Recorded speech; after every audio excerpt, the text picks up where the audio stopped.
Seguimos en la pantalla de Canalea y vamos a tomar contacto ahora con el economista Pedro Gaite. Vamos a analizar con él por qué suben las tasas de los depósitos a plazo fijo y cuánto paga cada banco. ¿Cómo estás, Pedro? Buenas tardes. Hola, ¿qué tal? Buenas tardes. Gracias por recibirnos. Bueno, Pedro, estas novedades con respecto a la suba de tasas en los plazos fijos, ¿cuál es el objetivo de esta nueva medida? A ver, creo que tiene que ver con que el gobierno eliminó los pases pasivos, que eran un instrumento que le daba mucha liquidez a los bancos, y ahora el instrumento en el que están apostando es sobre todo las de CAP, que tienen una tasa en torno al 4% mensual, con lo cual es una tasa más alta que la tasa que están pagando los plazos fijos, con lo cual hay un incentivo por parte de los bancos de tomar depósitos a una tasa que en general en términos mensuales está más cerca del 3% para colocarse en LECAPs que tienen una tasa algo más alta. Y creo también que hay un factor que tiene que ver con que el crédito a privados también viene aumentando, hay una mayor demanda de crédito, lo cual a priori podría ser una buena noticia si uno piensa que ese crédito apunta a destinarse a inversión o a consumo y que tiene que ver con una reactivación de la economía. Ujú. En julio hay algunos indicios de un pequeño repunte, pero que creo yo también tiene que ver con cierta especulación por parte de algunos sectores de la economía y en particular sectores que tienen ingresos en dólares, pienso sobre todo en en los exportadores sojeros, por ejemplo, Sí. que vienen tomando crédito en pesos para financiar el capital del trabajo, de los gastos corrientes y evitar de esa manera tener que liquidar las exportaciones, más ahora con la caída en el precio que hubo de la soja, pero también pensando en el atraso cambiario y las expectativas de evaluación que se vienen acumulando, y que entonces prefieren tomar crédito relativamente barato, pues porque las tasas siguen siendo relativamente bajas, y evitar así liquidar esas exportaciones.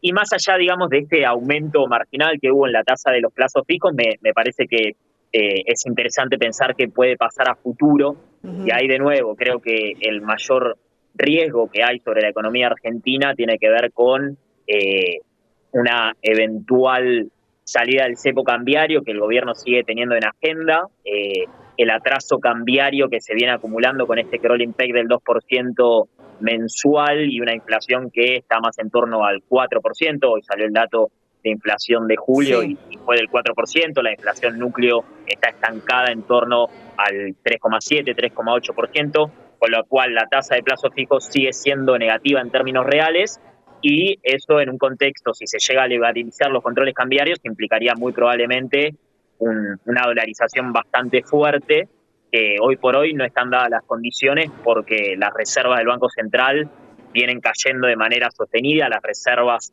netas ya están en negativo alrededor de 6.000 millones de dólares. El año que viene hay pagos de vencimientos, hay vencimientos de deuda en moneda extranjera muy importantes, Ujú. y en ese contexto me parece que el foco del gobierno debería estar puesto de nuevo en la acumulación de reservas y en corregir estos desequilibrios que se vienen acumulando en el manejo cambiario por este crawling peg que es insostenible.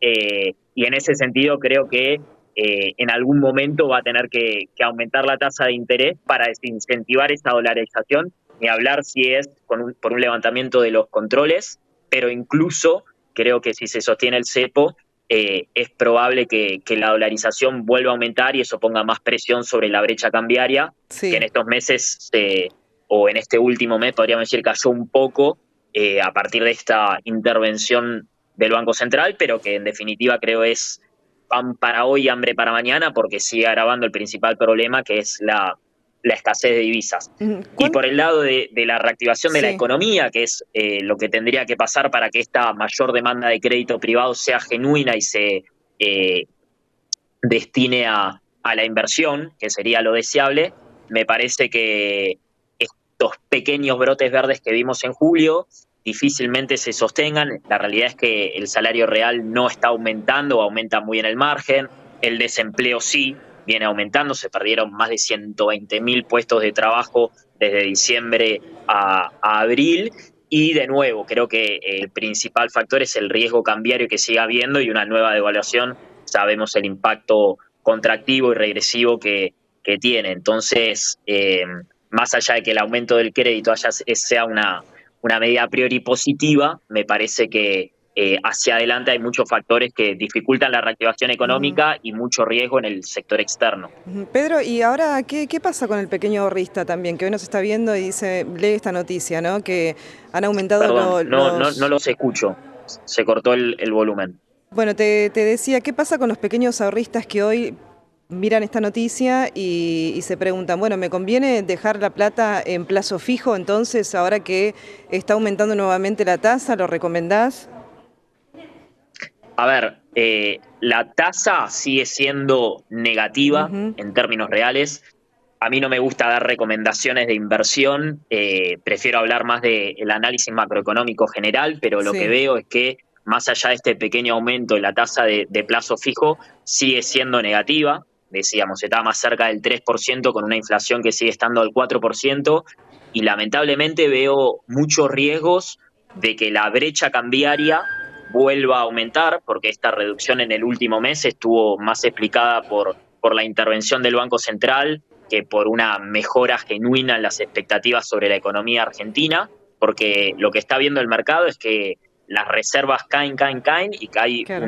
una enorme demanda, ya sea por los pagos de deuda el año próximo, pero también para el funcionamiento normal de la economía, ¿no? Pienso en las importaciones, ahora se cambió nuevamente el régimen importador y en los próximos meses el pago de importaciones va a superar incluso a las importaciones de vengadas porque se van a acumular cuotas de distintos meses, sigue estando ahí la cuestión de la remisión de utilidades que está contenida, pago de deuda de privados, de provincias, es decir, hay un montón de necesidades ¿Y este de cambio que dólares realizó sobre las y la oferta de importaciones? dólares que tiene el Banco Central es muy baja. Entonces creo Sí. que la reducción de la brecha se vuelve bastante insostenible y sobre todo el manejo cambiario sobre el tipo de cambio oficial se torna insostenible porque, de nuevo, si la inflación está al 4% y se sostiene el crawling peg del 2%, eso Ujú. implica una mayor apreciación del tipo de cambio real, que desincentiva las exportaciones, genera incentivos a sobrefacturar importaciones, etcétera, Claro. etcétera, que agravan el principal problema, que es la falta de dólares. Ujú. Pedro, ahora te pregunto sobre los datos de inflación que se dieron a conocer en el día de hoy. 4% era un número, bueno, algunos analistas también vaticinaban que iba a ser por debajo del 4%. Es un número que se va a ir modificando en los próximos meses a la baja, pero también ¿cuáles son las consecuencias?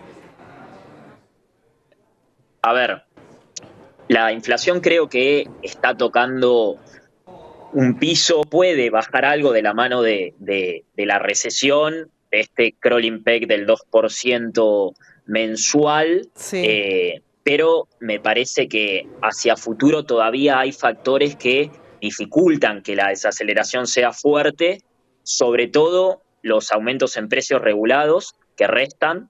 Eso se está viendo, los precios regulados en general están aumentando algo por encima de la inflación núcleo, más allá de que el gobierno viene pateando para adelante distintos aumentos tarifarios. Eso, en el momento en el que se normalice, va a poner todavía más presión sobre la Claro. inflación general. Está después siempre latente la inercia por puja distributiva y por distintos precios indexados en la economía, que también dificulta una desaceleración muy fuerte. Y después, de nuevo, el riesgo cambiario. Digo, si llega a haber una devaluación del tipo de cambio oficial o un aumento importante de la brecha cambiaria, eso también se traduce Ujú. en presiones sobre los precios. Entonces, más allá de que puede haber una desaceleración pequeña en los próximos meses, me parece que ese escenario al que aspiraba el gobierno de llegar a septiembre con una inflación cercana a 0%, que incluso lo plantearon como un factor necesario para levantar los controles Sí. cambiarios, me parece que ese escenario es prácticamente imposible. Hoy no veo que de acá a 2 meses podamos tener una inflación, ni siquiera la núcleo, Ujú. cercana a cero, por todos estos factores. Todavía restan aumentos en regulados, tenés todavía Sí. la inercia por puja distributiva y distintos precios indexados en la economía, y ni hablar Bueno, el el aumento de riesgo de que transporte haya un también, nuevo ¿no? salto cambiario, que eso los argentinos lo sabemos bien, si aumenta el dólar, aumentan los precios. Sí, sí, no, te decía, el aumento de transporte también que se registró esta semana. No sé si Pedro me está escuchando.